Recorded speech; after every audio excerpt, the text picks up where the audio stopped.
예, 더불어민주당 남양주 얼구 김한정 의원입니다.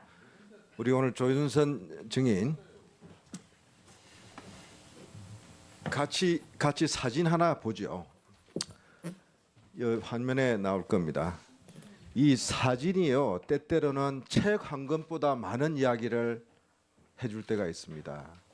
참 박근혜 대통령하고 굉장히 다정한, 아마 다른 사람들 무척 부러움을 받으셨을 것 같아요. 박근혜 정부 지금 4년 동안에 장관을 2번 하고 정무수석도 하고 또 새누리당 그 요직의 지역에 대통령 후광으로 국회의원 출마도 준비하시고, 그래서 제가 궁금해서 물어봅니다.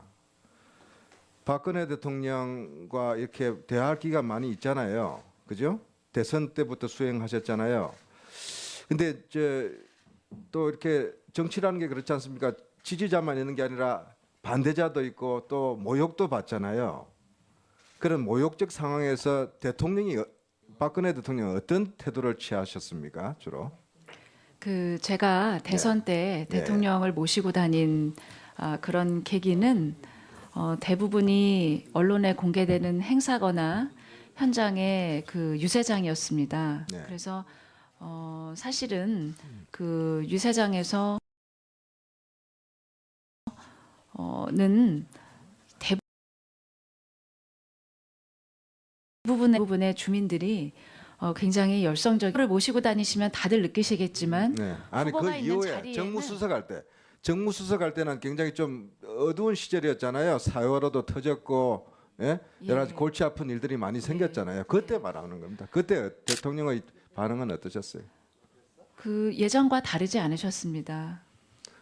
뭐 좀 불쾌한 일이 생기고 할 때 왜 이런 사람들이 이런 일을 해요? 뭐 이런 거 없었어요? 대통령께서는 저한테 말씀하실 때는 제가 특별히 어떤 일을 이렇게 처리를 잘못하거나 그럴 때 질책하실 때 이외에는 제3자에 관해서 그런 안 좋게 평가하시는 그런 말씀은 저한테 하신 적이 없습니다. 자, 수석회의 하잖아요. 네. 비서실장 주재로 수석회의 할 때 네. 그 대통령의 심기에 대해서 전달이 올 거 아닙니까? 김기춘 실장 역할이 그거 아닙니까? 수석회의에서는 네. 그런 그 내용들, 수석회의는 상당히 에이, 그렇게 이야기하시면 안 되죠. 뭐 상당히 공식적입니다. 이런저런 그건 알고 있습니다. 네. 저도 청와대 근무했습니다. 예. 예?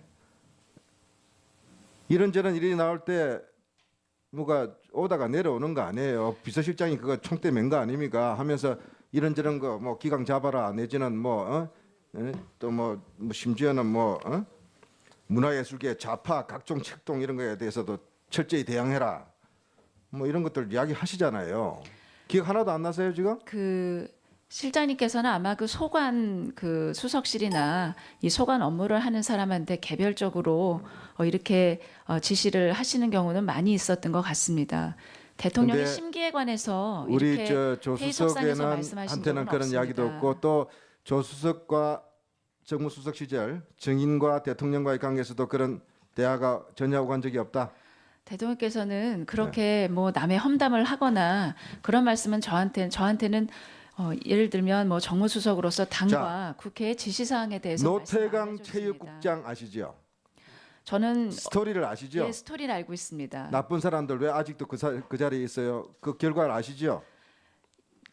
지금 노태강 국장에 대해서 이 양반이 그래가지고 한마디로 대통령이 나쁜 사람으로 찍어가지고 자리 쫓겨난 분 아닙니까? 그 지금 장관 되고 난 뒤에 우리 노태강 국장 어떻게 좀 해보려고 했죠? 좀 그래도 명예 회복할 수 있는 해보려고. 방법을 지금 찾고 있습니다. 그 대통령이 그런 분 아닙니까? 한번 찍히면은 잘라내는 거 아닙니까? 예? 그러니까 공직자들이 지금 대통령 모욕하고 대통령 이렇게 비판적인 활동을 하는 문화예술계 왜 가만둬요? 하면은 움직이는 거 아닙니까? 그게 문화부 직원들 지금 아까 그 장관으로서 기관장으로서 뭐 고충을 이야기하는데 저는 그 부분에 대해서 일정 부분은 이해는 해요. 예? 그분들이 뭐가 죄가 있습니까, 사실? 청와대에서 오다 내려와가지고 이런 놈들 한 푼도 주지 마. 이런 놈들 혼내주 뭐 하여튼 안갚음 하는 그런 분위기가 전달되어 오는 거 아닙니까? 공직자들이 바보입니까? 수십 년 동안 그래도 그렇게 관료사에서 활동을 하고 해왔던 분들인데 장관도 그런 부분에서 그때는 이게 별거 아닌 줄 알았더니 이런 엄청난 사태가 왔구나 하는 걸 지금 듣고 계시는 거 아니에요? 예? 문화부 공직자들에 대한 나름대로 미안함과 좀 그런 게 있죠, 지금. 저는 현장에서 있습니까, 없습니까? 그것부터 이야기 좀 해보세요. 현장에서 이런 그 일을 하게 된 직원들이 참 그동안에 겪었었을 이 제가 지금 마음의 시간이 부담과 굉장히 없습니다. 상처가 그런 걸 건 지금 느끼고 충분히 이해를 합니다. 있죠. 그게 아까 그 사과문에도 일부 저는 드러났다고 보는데. 예, 그래서 저는요 조윤선 장관이 리스트를 봤다 안 봤다, 내가 주도했다 안 주도했다, 저 그거는 관심 없어요. 이 정부가 갖고 있던 기본적인 태도에서 이야기하는 거예요. 그 태도의 정점에 대통령이 있었어요. 대통령이 자신의 반대자, 그다음에 불편한 사항에 대해서 보복 안갚음으로 결과적으로 이렇게 나타난 이 원인이 뭐냐는 겁니다. 그리고 왜 대통령 주변의 참모들은 이거는 이렇게 하면 안 됩니다, 왜 제재하지 않았을까? 저는 제가 맡은 분야, 특히 당과 국회 분야에 있어서 다시 한번 보십시오. 대통령께서 그렇게 조윤선 장관 저는 청해를 누리고 그렇게 좋은 공직을 오랫동안 있었으면 책임감을 느껴야 될 거 아닙니까? 대통령하고도 가까운 사이면 다른 사람이 못하는 이야기를 나라도 했었어야 된다는 그런 후회 못해요? 한 번도 안 해봤습니까? 저는 그렇게 말씀드리려고 노력을 많이 했습니다. 그런데 잘 안 됐다. 그런데 이 부분에 대해서는 제가 전혀 알지 못하는 상황이었었기 때문에 말씀을 드릴 수 있는 계제도 아니었었고. 자, 지금 거듭 이런 상황에 알았다라면 어떻게 조장관 했을 것 같습니까? 대통령 이건 대통령께서 한 번도 이런 문제에 대해서 말씀하신 거는 저는 들어본 적이 없습니다. 대통령께서는 제게는 항상 제가 해야 되는 일에 대해서만 말씀을 하셨고 잘한 일 못한 일에 대한 이런 그 평가와 질책이 있으셨습니다. 유진영 장관 잘 아시죠? 예, 그 내각에서도 같이 일했습니다. 블랙리스트 배우는 비서실장하고 조윤선 정무수석이었다. 유 장관의 직접적인 언급은 조윤선 장관이 알았는지 몰랐는지는 내 알 바 아니고 당사자들 간의 문제다라는 발언을 한 것까지는 제가 확인을 했습니다. 제가 작성을 하고 관여했다고 확신한다거나 확인했다는 발언은 유 장관께서는 하지 않은 것으로 저는 알고 있습니다. 예, 김한중 의원님 수고했습니다. 신문을 잠깐 중단하고 잠시 안건 처리를 하고자 합니다. 장재원 의원님이 요청한 그것이 알고 싶다의 청와대 노트 관련 이 박근찬 경찰청 경비국장은 오늘 행안위에 이렇게 소환 상임위에 출석을 했었습니다. 본 위원장이 오전에 상당히 이분은 최순실 국정농단의 실체적 진실에 접근할 수 있는 그런 부분에 대해서